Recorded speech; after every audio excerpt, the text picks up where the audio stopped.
অবশেষে বিয়েটা হয়েই গেল শান্ততুলির মেয়ে আনিকার। রিসেন্টলি আনিকার একটা ছবি ভাইরাল হয়েছে যেখানে বসে যে আনিকা বসে আছে। আর এই ছবিটা দেখার পর সবাই তো বলছে শান্ততুলি তার মেয়েকে গোপনে বিয়ে দিয়ে ফেলেছে, কারণ সমালোচনা চলতেছে অনলাইনে। সবাই তো এখন তাদের পিছনেই পড়ে আছে, আর এসব কথা নিতে পারছে না শান্ত আর তুলি। তার জন্যই গোপনে বিয়েটা দিয়ে ফেলেছে তার মেয়ে আনিকার। সমাজে মুখ দেখাতে পারছে না শান্ত আর তুলি। মেয়ে এরকম অপকর্ম করেছে, মা বাবার মান সম্মান নষ্ট করে ফেলেছে এত অল্প বয়সে। তাও কিনা আরও 1 বছর আগে এই ছেলের সাথে বিয়ে করেছে আনিকা, আর এটাই এখন রীতিমতো সোশ্যাল মিডিয়াতে ভাইরাল হয়ে গেছে। আর এটা দেখার পর সবাই তো বলছে শান্ততুলির মুখে সবাই থুতু দিচ্ছে। কোনোভাবেই মুখ দেখাতে পারছে না সমাজে, তার জন্যই গোপনে বিয়েটা দিয়ে ফেলেছে মেয়ের, যাতে করে আর কথা না শুনতে হয়। এই মেয়ে তার বাবা মার সম্মানের কথা ভাবল না, সেই মেয়েকে নিয়ে আর কিসের গর্ব। অনেক গর্ব করেছিল এই মেয়েটাকে নিয়ে শান্ততুলি।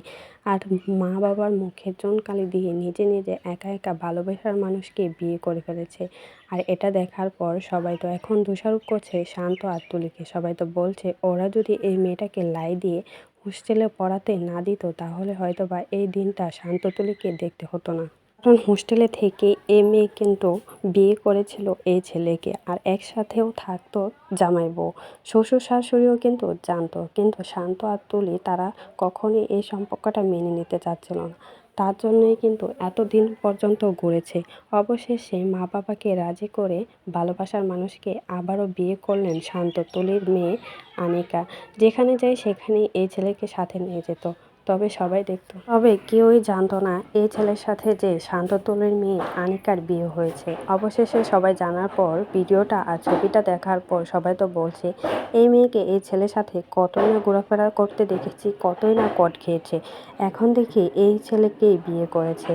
আর অনেকেই তো বলছে এটা নাকি শান্ততুলির ক্যামেরাম্যান ছিল, আর ক্যামেরাম্যানের সাথেই নাকি পরকীয়া লিপ্ত ছিল তার মেয়ে আনিকা।